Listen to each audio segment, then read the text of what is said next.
Focus ঠিক করুন, গোল ঠিক করুন, লক্ষ্য ঠিক করুন, উম্মার জন্য অ্যাসেট হয়ে যান প্লিজ। আমাদের উম্মার জন্য কিছু একটা ইবনে সিনা যদি থাকে তাহলে আমি গোটা পৃথিবীকে দখল করে নিতে পারি। একজন ওমর যদি থাকে গোটা পৃথিবীকে আমি দেখিয়ে দিতে পারি শাসন কাকে বলে। হ্যাবিট ছাড়া আপনি কোনোদিন এগোতে পারবেন না। আমি যেটা বলছিলাম, আপনি ফজরের বেলা যদি ঘুম থেকে না উঠতে পারেন, আপনি দুনিয়ারে উল্টাইবেন কিভাবে? আপনি তো আপনার কাঁথাই উল্টাইতে পারতেছেন না। আপনি কতটুকু সময় কোথায় দিচ্ছেন তার উপর ভিত্তি করে আপনার আপনার আপনার মর্যাদা কোনোদিন নির্ধারিত হবে না। বুঝতে পেরেছেন? আপনি কতটুকু সময় দিচ্ছেন তার উপর কোনোদিন নির্ধারিত হবে না। কোন একজনে যে কোন একটা জাহাজ এটা হঠাৎ করে বন্ধ হয়ে গেছে, মাঝে মাঝে গাড়িগুলো এরকম হয়, জাহাজ বন্ধ হয়ে গেছে। এখন জাহাজ বন্ধ হয়ে গেছে, কোনো কারণে আর জাহাজ চালাতে পারছে না। কি হয়েছে? তখন একজন টেকনিশিয়ানকে নিয়ে আসা হলো। টেকনিশিয়ান বলেছে আমি একটু দেখি। দেখার পরে বললো কোনো সমস্যা নেই, একটা হাতুড়ি নিয়ে আসেন। হাতুড়ি নিয়ে আসার পরে টেকনিশিয়ান একটা জায়গায় গিয়ে এরকম একটা কেবল করেছে, বাড়ি দিয়েছে। তো ভালো, এখন চলতেছে, জাহাজ চলছে। তো বলো বিল, বলে $50। $50? এটা তো সর্বোচ্চ $1 হওয়ার কথা। বলে হ্যাঁ, এটা $1 হওয়ার কথা, কিন্তু কোন জায়গাটায় বাড়ি দেওয়া দরকার এটা জানার জন্য $49 দেওয়া লাগবে আপনাকে। বাড়ি কোথা দিতে? আপনি এত করে বাড়ি দিতে পারেন না তো। আমি জানি কোথায় আঘাত করতে হবে, আই নো ইট। এবং এই কারণে আপনাকে আরো $49 দেওয়া লাগবে। আর কথা ঠিক, আপনাকে জানতে হবে আপনার সময়ের উপর নির্ভর করে আপনি কোনোদিন আপনার নিজকে মর্যাদাবান করতে পারবেন না যে আমি এখানে এত সময় দিচ্ছি, ওইখানে এত সময় দিচ্ছি। But what sort of capability, skill, যোগ্যতা আপনি কি ডেভেলপ করেছেন? ইউসুফ আলাইহিস সালাম তো ক্রীতদাস আকারে তিনি বাজারে বিক্রি হয়ে গেছেন, তাই না? সেই ক্রীতদাসকে কি করেছে? বলছে আমাকে। তারপরে মিশরের সম্রাট তিনি কিভাবে হয়েছেন? তিনি তো এমনি মিশরের সম্রাট হন নাই, এমনি মিশরের সম্রাট হন নাই। মক্কার লোকেরা কেন আপনার নবীর পিছনে এরকম ঘুরেছে? কেন তৎকালীন রোমান এম্পায়ার সম্রাটরা কেন ওমর রাদিয়াল্লাহু তাআলা আনহুর রাজত্ব দেখার জন্য বা তার শাসন ব্যবস্থা দেখার জন্য আসতো? কেন গান্ধীকে যখন বলা হয়েছিল, যখন পাকিস্তান ও ইন্ডিয়া যখন ভাগ হয়, তাকে বলা হয়েছিল যে পাকিস্তান মুসলমানদের তাদের তো একটা কনস্টিটিউশন আছে, কোরআন আছে, তারা সেইভাবে তাদের দেশ পরিচালনা করবে। But what do you have? আপনাদের কি আছে? আপনি কিভাবে রাষ্ট্র পরিচালনা করবেন? তিনি একটা বই দেখিয়ে বলেছেন এই বই অনুসারে। বলো বইটা কি? বলেছে life and administration of Omar. এই ওমরের অ্যাডমিনিস্ট্রেশন কি ছিল, এটা আমার জন্য কিছু লাগবে না। এই পৃথিবীর সর্বশ্রেষ্ঠ অ্যাডমিনিস্ট্রেটরের নাম হলো ওমর ইবনুল খাত্তাব রাদিয়াল্লাহু তাআলা আনহু।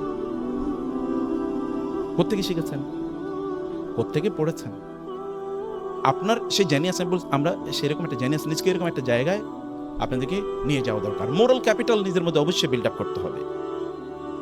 মোরাল ক্যাপিটাল বিল্ড আপ করতে হবে, ইন্টেলেকচুয়াল ক্যাপিটাল এর পাশাপাশি আপনার স্পিরিচুয়াল ক্যাপিটাল বিল্ড আপ করতে হবে। আপনি অনেক সফল, কিন্তু আল্লাহর সামনে আপনার সামান্য কোনো দাম নাই। যেমন ফেরাউনকে যখন লোহিত সাগরে নিমজ্জিত করে হত্যা করা হয়, তখন ফেরাউন বলছিল আমানতু বিল্লাযী আমানা বিহি বানু ইসরাঈল। বানু ইসরাইল অথবা মুসা এবং হারুন যেই রবের প্রতি ঈমান এনেছেন, আমি তার প্রতি ঈমান আনলাম। এই কথা যখন সে বলছিল, তখন ইয়া আল্লাহ ইয়া আল্লাহ ইয়া রাব ইয়া ইলাহি এই কথা যখন বলছিল, তখন ফেরেশতারা বলেন আল্লাহ, একটা আওয়াজ আসতেছে, আওয়াজটার মধ্যে একটু গন্ধ আছে, দুর্গন্ধ। আপনার নাম ডাকতেছে, এটা কোন? এটা কে? বলে এটা ফেরাউন। আল্লাহ প্লিজ ফেরাউনের দোয়াটা কবুল করেন না প্লিজ, কারণ আল্লাহ তো মেহেরবান, কবুল করেও ফেলতে পারেন। প্লিজ আল্লাহ ফেরাউনের দোয়া কবুল করেন না। অন্যদিকে ইউনূস আলাইহিস সালাম যখন মাছের পেটে, ফানাদা ফিজ যুলুমাতি আল্লা ইলাহা ইল্লা আনতা সুবহানাকা ইন্নী কুনতু মিনাজ জালিমিন। ফেরেশতারা বলেন আল্লাহ, একটা আওয়াজ শুনতে পাচ্ছি, এই আওয়াজ পরিচিত মনে হয়, মনে হচ্ছে আর অনেকবার এই আওয়াজ, আপনার নামের এই আওয়াজ অনেকবার শুনেছি, কণ্ঠটা খুব পরিচিত। আল্লাহ কে? বলে ইউনূস। বলে আল্লাহ দ্রুত ইউনূসের দোয়া কবুল করেন প্লিজ, দ্রুত কবুল। আল্লাহ তাআলা বলেন ফাসতাজাবনা লাহু ওয়া নাজ্জায়নাহু মিনাল গাম ওয়া কাযালিকা নুনজিল মুমিনিন। আপনারা যারা আরবি ভাষা বুঝেন, এটা বাবুল ইস্তেফাল। বাবুল ইস্তেফালের একটা খাসিয়ত হচ্ছে এটা দ্রুত, ইমিডিয়েটলি, এখনই। বলে ফাসতাজাবনা, আমি immediately responded to his prayer. ওয়া নাজ্জায়নাহু মিনাল গাম, এবং বাবুত তাফঈল এর একটা খাসিয়ত হচ্ছে ব্যাপকতা, আল কাসরা বুঝায়। আমি তাকে এমন ভাবে সেখান থেকে উদ্ধার করে নিয়ে আসলাম যেন এতদিন এই যে মাছের পেটে ছিল, সমুদ্রের মধ্যে ছিল, তার মধ্যে যে বিভিন্ন ধরনের প্রবলেম তৈরি হওয়ার কথা, এগুলো কিচ্ছুই হয় না, কারণ তার শরীরটা তুলতুলে হয়ে যাওয়ার কথা, এখানে বিভিন্ন ধরনের মানে গোটা ইত্যাদি তৈরি হয়ে যাওয়ার কথা, অনেক কিছু, কোনো কিছু হয় নাই। তরতাজা মানুষ সেখান থেকে বের করে নিয়ে এসেছি আমি তাকে। আপনার জন্য ফেরেশতারা গর্ব করে কিনা? স্পিরিচুয়াল আপনি নিজেকে এভাবে ডেভেলপ করছেন কিনা, নাকি শয়তান আপনার ব্যাপারে গর্ব করে? ফেরেশতারা গর্ব করে কিনা? ফেরেশতারা কি বলে কিনা? রাসূল সাল্লাল্লাহু আলাইহি ওয়াসাল্লাম একবার ঘর থেকে বের হলেন, তিনি দেখলেন কয়েকজন লোক মসজিদে নববীতে বসে আছে। তিনি তাদেরকে বললেন, মা আজলাসাকুম হুনা, কিসে তোমাদেরকে এখানে বসিয়ে রেখেছে? তারা বললেন, আমরা এখানে কেবল আল্লাহর জিকির করার জন্য, আল্লাহকে নিয়ে আলোচনা করা ইত্যাদির জন্য আমরা বসে আছি। রাসূলুল্লাহ সাল্লাল্লাহু আলাইহি ওয়াসাল্লাম বললেন, আস্তাহলিফুকুম, আমি তোমাদেরকে আল্লাহর নামে শপথ করে জিজ্ঞেস করছি, তোমরা কি এই জন্যই কেবল বসে আসছো এখানে? আল্লাহু আজলাসাকুম, মানে আল্লাহ কেবল তোমাদেরকে এখানে বসিয়ে রেখেছেন, মানে আল্লাহর জিকিরই, আল্লাহর উদ্দেশ্য আল্লাহর জন্যই করছো? বলে হ্যাঁ, এই জন্যই বসে আছি।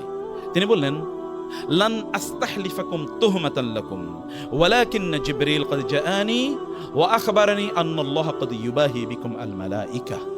তিনি বললেন, আমি তোমাদেরকে সন্দেহ করে জিজ্ঞেস করছি না, বরং আমি একটু বিস্মিত হয়েছিলাম যে ফেরেশতা জিবরিল আমাকে মাত্র এসে বলে গেল, তোমাদের কথা আল্লাহ তাআলা সবচেয়ে গুরুত্বপূর্ণ ফেরেশতা যারা, প্রধানতম ফেরেশতা যারা, তাদের সাথে আলোচনা করছেন এবং গর্ব করে বলছেন, দেখো এই যে আমার বান্দারা, দেখো তোমরা না বলছিলা কেন বানাই, এবার দেখো কেন বানাইছি।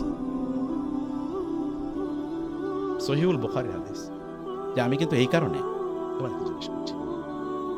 সম্মানিত ভাইয়েরা, বোনেরা, আপনি নিজের মোরাল ডেভেলপমেন্ট লাগবে, এটা আপনাকে গ্র্যাজুয়ালি করতে হবে, এটা আপনাকেই করতে হবে, অন্য কেউ এটা হঠাৎ করে কোনোদিন তৈরি হয় না।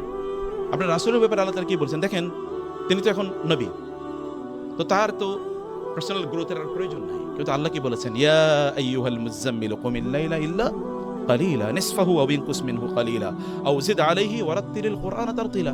রাতের অর্ধেক, তার চেয়ে বেশি অথবা তার চেয়ে কম, অথবা পুরা রাত দাঁড়িয়ে আপনি সালাত আদায় করুন। ওয়ামিনাল লাইলি ফাতাহাজ্জাদ বিহি নাফিলাতাল লাক। আমরা পড়ি 5 ওয়াক্ত নামাজ, তিনি প্রতিদিন 6 ওয়াক্ত পড়তেন। আমরা পড়ি 17 রাকাত, তিনি প্রতিদিন কমপক্ষে 40 রাকাত পড়তেন সাল্লাল্লাহু আলাইহি ওয়াসাল্লাম। তার কি নামাজ পড়া লাগে নাকি? লাগে না। কোন নামাজ পড়বেন? আল্লাহ তাআলা তো কদ গাফারা লাকা মা তাকাদ্দামা মিন যামবিকা ওয়া মা তাআখার। আল্লাহ তাআলা তার পূর্বের এবং পরের সব গুনাহ মাফ করে দিয়েছেন, তার তো সালাত পড়ার প্রয়োজন হয় না। কিন্তু তার কি গ্রোথের প্রয়োজন নাই? তার কি আল্লাহর আরো ভালোবাসা পাওয়ার প্রয়োজন নাই? অবশ্যই আছে। রাসূলুল্লাহ সাল্লাল্লাহু আলাইহি ওয়াসাল্লাম তিনি এভাবে সালাত আদায় করেছেন, এবং আসা আন ইয়াবআসাকা রাব্বুকা মাকামান মাহমুদা, আপনাকে আল্লাহ তাআলা মাকামে মাহমুদ প্রদান করবেন, আপনি এই পৃথিবীর শ্রেষ্ঠতম ডক্টরে পরিণত হতে পারেন। আপনার কিছু সময় যিনি আপনাকে সৃষ্টি করেছেন তাকে প্রদান করুন। এটা লস না, এটা ইনভেস্টমেন্ট। আপনি ভালো মানুষ না হলে আপনার এগুলো কোনো কাজেই লাগবে না। আপনি কেন পড়বেন না? আপনি না পড়ে সময় কাটাবেন কোথায়? আপনি লেটেস্ট বইগুলো কেন পড়বেন না? লেটেস্ট লেকচারগুলো কেন শুনবেন না? আপনি লেটেস্ট কি প্রবলেম নতুন করে তৈরি হচ্ছে সেগুলো সমাধান কি, সেগুলো কেন আপনি জানবেন না? আপনি কেন নতুন জিনিস আপনি কেবল আপনি টেক্সট বুকের এবং যেগুলো পরীক্ষায় আসবে সেগুলো নিয়ে কেন আপনি ব্যস্ত থাকবেন? এর বাইরে আপনার পড়াশোনা কে করবে? সেটাকে আপনাকে অবশ্যই সেই জায়গায় আপনার নিজকে আপনার দাঁড়িয়ে নিয়ে যেতে হবে। এই কারণে আপনার নিজের মধ্যে আপনি ইনভেস্ট করুন, যে তখন আপনাকে ডেকে নেবে।